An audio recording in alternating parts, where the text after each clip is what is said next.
Hi, this is Nat with Jim and Liz, and this is Cross the Street.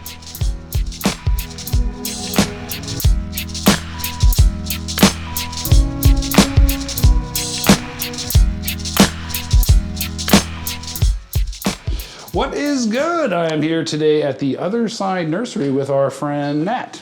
How are you doing today, my friend? I'm very well. How are you? We're doing great. We've been excited for this episode for a lot of different reasons. Number one, Rockwood Market Hall, high on our list of things to help out. Number two, we came in a couple weeks ago. It was a week ago or so. I think we dropped off a dinosaur for you here at the... That one. There he is. That's the dinosaur that we dropped off. Not eating anything yet. We were curious, first of all, what got you into this, first of all, rocks and plants, to the point where you were like, I think I need to start my own store? Yeah. How far back do you want to go? Because, I mean, my interest in plants started maybe about 15 years ago, and it started off as pretty much a big FU to the HOA. They told me my garden looked like shit. So, of course, I started gardening, I started researching plants, and it just became a little passion, obsession with mine. And it just kind of went on from there. So, in order to start collecting more plants, I had to start selling plants. And that was, years ago, and now it just became a little shop. But the bulk of my sales and everything like that came in 2020, when the online sales pretty much boomed, as we all know. But now I have a little shop. It's great. It's super wonderful. Liz and I have used your services a few times here and poked around and bought some rocks and got some plant food. She even, didn't you repot your plants recently in the little ones? I did. I was able to do some propagating, and the plant food has really helped them go from the water to the soil. Although if you have any tips. Yeah, there's a lot. Well, depending on all the different, whatever type of plants you get, there's no one answer, really. I mean, it's not as complicated as that sounds, but you just have to treat every plant kind of slightly different than... Are these the fly-eating jobbies? They are. And the fun thing about those is that they are completely hardy here in the Pacific Northwest, so you want to grow them outside. And they'll be a lot happier outside. We actually have a friend of the show, Craig Doby, who has quite a few of those in his collection. So we'll have to let Craig know. We'll have to let him know where to come pick these up at. Yeah, and I'll have a lot more. The season's kind of delayed right now. We're about a month and a half behind with everything, so... Why don't you show us something else? I noticed like you have one of my favorites was the pet friendly. Yeah. This is because a lot of pets do eat plants that can possibly harm them, correct? Yes. And I used to work at a pet shop, and a lot of times people will ask me what plants are safe for having around their pets. It can be like snakes, dogs, cats, whatever. Generally, when it's pet safe, it just means that you're not going to end up in a hospital with your pet. You don't have to bring your pet to a vet. They might throw up a little bit. Funny thing about spider plants, it's a hallucinogenic. It has a hallucinogenic compound that can make your cat kind of high. So if your cat eats it and it's acting weird, it's probably that little hallucination or hallucinogenic. Or if it comes back for more, my cat might be a little weird.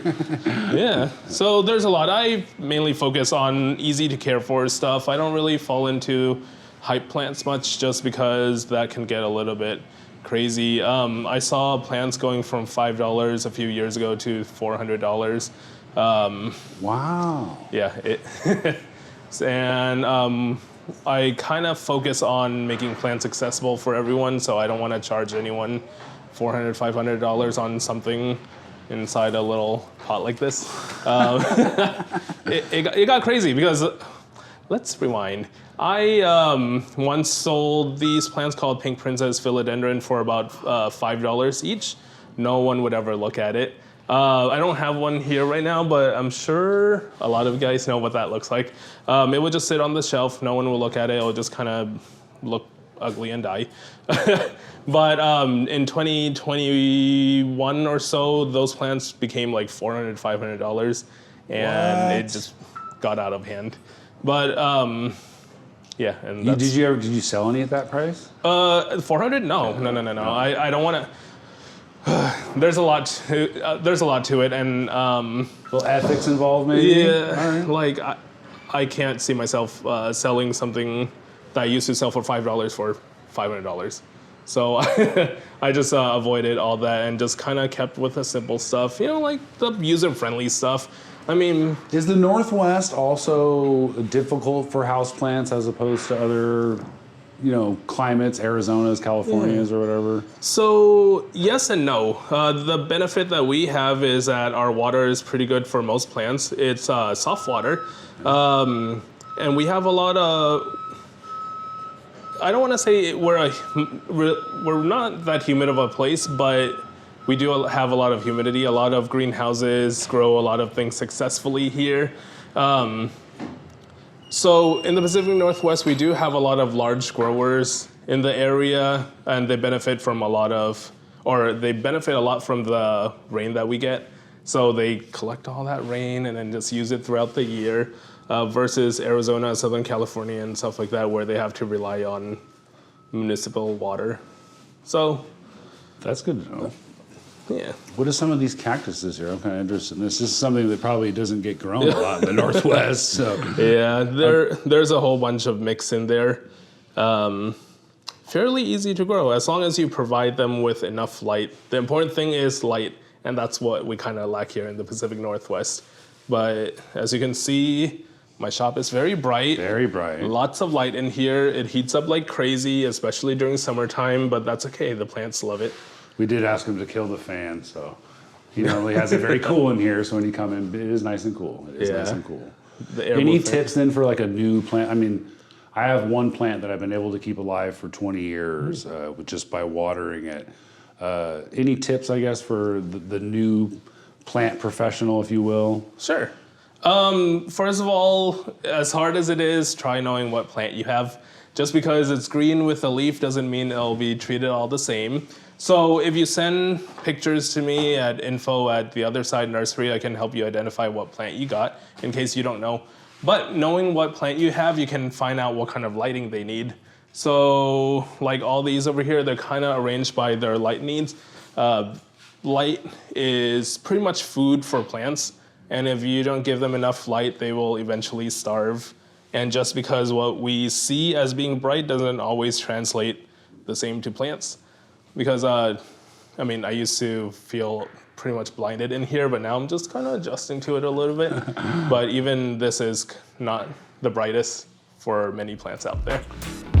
Hey, it's Liz from Logistics, here to thank our monthly sponsor, Coconut Mayan Cuisine. You gotta try the shrimp tacos. You gotta try the taquitos. Anything Pablo makes, it's gonna be a hit. You gotta go to Rockwood Market Hall, try Coconut Mayan Cuisine. Oh, also, thanks Kira for the cut. If you do watch the show enough, we do bring everybody a gift. As part of your participation today, we got you your official Cross the Street tee. Ooh. We know you work in a nursery, so if we don't see some brown thumbprints on that eventually. There'll be brown, there'll be red, there'll be green, there'll be everything on this shirt. Thanks again for inviting us. Thank you. Really appreciate it. We had a good time. Liz and I went in, got a nice lunch there today at the Rockwood Market Hall. What was the name of the place there? Coconut. I think I said it right. I got it right. Close enough. Well, they're going to be our official monthly sponsor for May. So congratulations to them. Also, big ups to our monthly sponsor, our all-the-time sponsor, Rappy Dusky and PDX Radio. All of you artists out there, please submit your tracks to prettydopesubmissions@gmail.com, and Rappy will get you played on his credited radio station.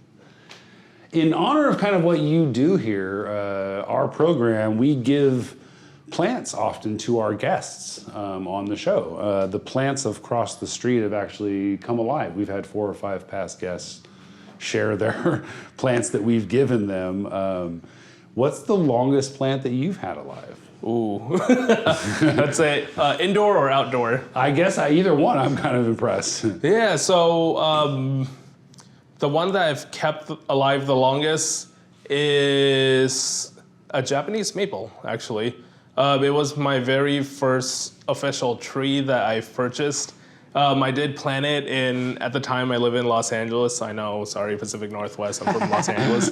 But and it wasn't really doing well because the Los Angeles sun is not the best for Japanese maples. But when I moved up here, I dug it right up and then move it right here. Actually, I went to like 3 different houses first before I came here. So, Great selection of rocks and crystals here too. Maybe give us a quick explanation of how you fell into this little hobby as well. So this is actually my partner's doing. I do love rocks, but my partner is the one who does more of the rock side of the business. I think he saw this pink rock once, and then it just kind of sparked his imagination from there. It was a Cabotian calcite, so it was a pink rock that was extra shiny. For me, I've always loved rocks as a kid, but I never really thought about doing it as a business, but here we are today. That kind of leads us to our next question. Being a small business owner, obviously there's obstacles and things that are up against you. What are some of the things that you've had to overcome to get to where you're at today in this space? Things to overcome. So, of course, money being one of them, or the lack of. Just getting my name out there, kind of working with visibility. I think visibility is one of my main challenges, especially since I don't really do the whole TikTok kind of thing. I post on Instagram, but it's a few pictures a day. I don't think I have the personality to do TikTok dancing on it or whatever you people and I both, doing. friend. Yeah. So visibility, and also the new business blues where you spend way more than you earn. But it's kind of starting to balance out there. There we go. All right. Let's see what it looks like this year. We visit the place frequently. We have developed some wonderful relationships around the market hall due to our visiting quite often. We were curious, maybe Nat, have you developed any relationships around the market hall that have helped you or benefited you? Oh yeah, I met a whole bunch of amazing people. I almost feel like we're family at this point because funny enough, where everyone's going through the same struggles right now, but everyone has a different story about that kind of struggle. But yeah, I would say I've made pretty much lifelong friends being here. Lots of great people here. Well, Trelise from Callie's Custom Hat Wig speaks highly of you. Every time and I will speak highly of her. Big ups to Trelise. Yeah. What about the food inside? You got a favorite spot in there that you go in and try and dole out your money when you can? So I don't really have a favorite spot. I have favorite dishes from everyone, and everyone knows which one. Yeah, it's kind of where we're at, right? Same boat. Yeah. Same boat. So whenever I go up to a place or one of the restaurants in there, they're like, "Oh, chicken tikka masala today?" I'm like, "Yes, today, every day that I'm here." So yeah, lots of good food here. Today on We See You, Anthony Rivera and Anthony Rivera presents its second go around at Hip Hop for Love, coming up soon. Don't miss out on that event. Always a great time. Also, It's a Rap, Hip Hop, this and that. Big ups to our homegirl Jessica Rose, constantly posting, constantly highlighting, constantly following the beat of our Portland hip hop scene here. So big ups to you on We See You.